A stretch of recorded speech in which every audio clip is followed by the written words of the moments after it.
Hi guys, so in our introductory lessons, we spoke about the function of the nervous system. And I told you the nervous system's function can be broken down into three basic words, which is it detects, it processes, and it responds. But guess what? Every information, every signal, and every command that is being processed in the nervous system is carried out by a functional unit.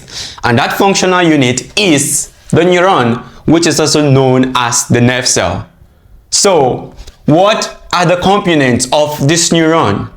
And I would like to note that in this playlist, we will strictly look at the structural component of the neuron. And I won't be going into action potentials, resting membrane potentials, neurotransmitter release, and nerve impulse conduction. This is because I want to build your foundation strongly on the anatomy. And watch out for our physiology playlist. There I will go into everything in details. So when you look at the neuron, there are three basic important components you need to know. And once you know this component, it will be easier to understand the other parts of the neuron. And the first on the list are the dendrites.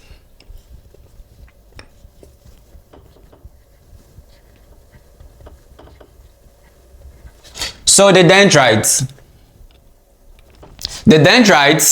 are these extensions coming out, these tree-like extensions that are coming out from this section of the neuron. And this part of the neuron is the body, also known as the soma, and in some textbooks it is written as pericardium. So I'll write it for you to see. So this is the cell body, also known as the soma or pericardium.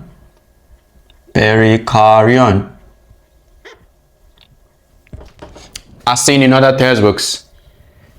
And the last section of the neuron I want you to know is the axon. So what is the axon? The axon originates from this section and it makes its way down to this section. This is known as what? The axon. So now, in details, let's look at the dendrites. The dendrites are tree-like extensions, like I said earlier, originating from where? The body. And what is the function of the dendrite? Now, the neuron needs a large surface area to be able to communicate with other neurons. And the reception point of this information is the dendrite. So the dendrites are the parts of the neuron that are responsible for receiving information from the previous neuron. So it is a relay center for the neuron. So it brings the information. And then when it receives this information, the information is sent to the body. And the body is made up of what? The nucleus. So we have the nucleus. And this nucleus contains the genetic information of the neuron. And so it is responsible for what? Carrying out various cellular what? Activities. And the next component of the cell body we would see are the Nissus body. And these Nissus bodies, they are made up of rough endoplasmic reticulum and ribosomes. And the function is for the synthesis of proteins. So these are among what? The various organelles that the cell body contains. And the general function of the cell body is to maintain the metabolic process of the neuron, which is also the processing of the information that has been brought in by the dendrites. So let's look at the next part of the neuron. We will be looking at the cell membrane. The cell membrane. For the purpose of anatomy, the cell membrane is the outer layer of the neuron. And depending on the segment of the neuron we are looking at, the cell membrane can be called different things. Just stick with me and I will explain this to you further when I get to the axon. So the other parts in this neuronal structure I want us to take a look at is the axon hillock. The axon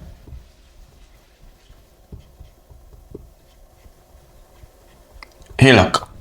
And the axon hillock is the point of transformation of the cell body into the axon. There is a physiological function of the axon hillock, but like I said, I would go into that in the physiology playlist. So for the purpose of anatomy, just know the axon hillock as the point of transformation of the cell body into the axon. So let's go over to the axon. If you notice, there are various segmentations of the axon, and this is provided by the myelin sheath. So we will call this the myelin sheath. All these segmentations you see are myelinations, and these are known as what? Myelin sheaths. The myelin sheath. So what is the myelin sheath? The myelin sheath is a lipid-rich covering that is encasing the axon.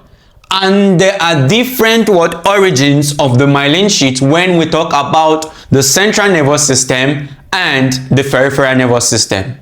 So if you take a look up here at this section, you will see one origin of myelination, and this is provided by the oligodendrocytes. Now, the oligodendrocytes are responsible for myelination of the axon in the central nervous system. And remember that in our first video, I explained to you that the central nervous system is made up of the brain and the spinal cord. So every neuron that appears on the brain and the spinal cord is being myelinated by the oligodendrocytes. And these are glial cells. These oligodendrocytes, the unique thing about the myelination of the central nervous system is that the oligodendrocytes can send out processes to myelinate more than one segment of the axon. And so if you see, it is stretching out into what? 3 segments. So it can provide myelination for more than one segment of the axon. In comparison to the peripheral nervous system, the myelination is being provided by what? The Schwann cells. The Schwann cells falls under the glial cells family also, just like the oligodendrocytes. But the difference is, in the peripheral nervous system, it is being provided by what? The Schwann cells. So this is your axon. This is your Schwann cell.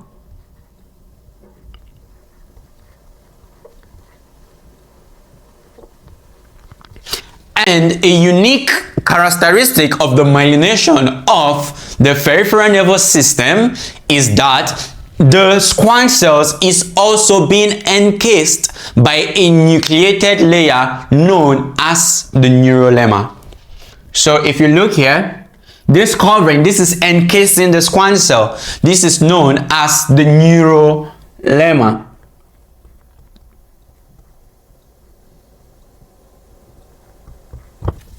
And also, the neurolemma can only be found in the peripheral nervous system. So coming back to the axonal structure, you will see that this myelination is not continuous. There is actually different fragmentations. And these points you see here, these various fragmentational points, is called the node of Ranvier. The node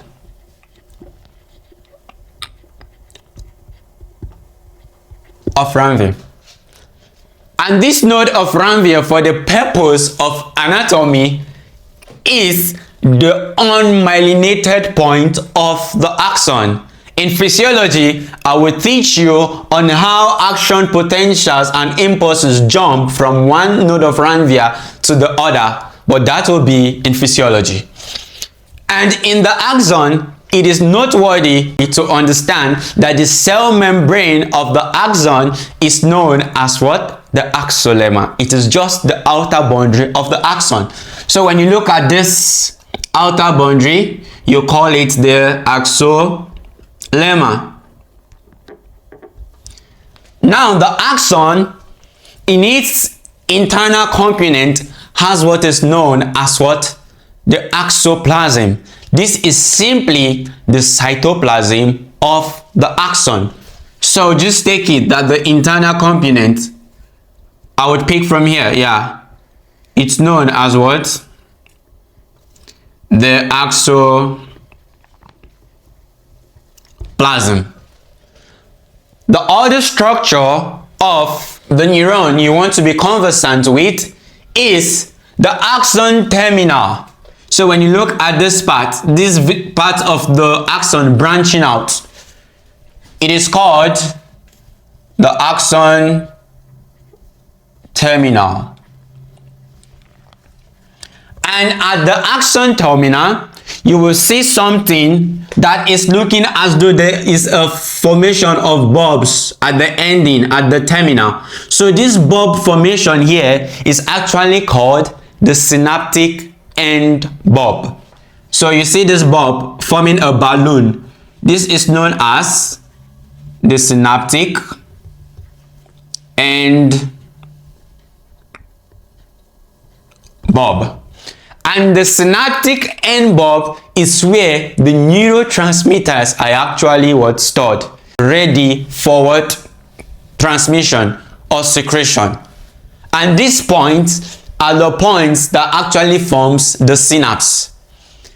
And to give you a brief overview, at this juncture, which is called the synapse, it is actually the point of communication or a relay center for sending the information that has been processed to another neuron, a muscle cell, or a gland cell.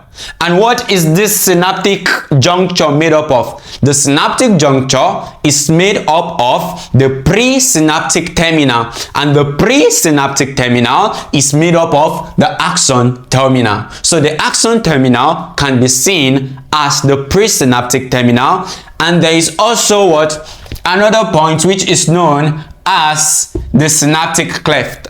So the synaptic cleft is the space that is in between the presynaptic terminal and the what? The other neuron, the muscle cell, or the gland cell that the information is being relayed to. And we call that the postsynaptic membrane.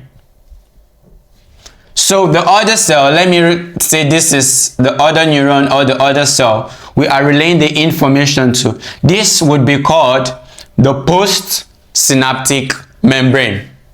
But in physiology, I will go deeply into this synaptic juncture and explain all the bits and pieces of everything happening here.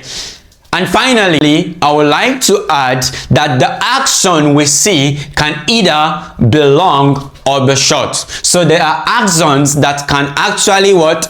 Be relaying or be extending from the spinal cord down to the lower extremity. And we would go over and we will go through this in the physiology playlist. So just a brief recap.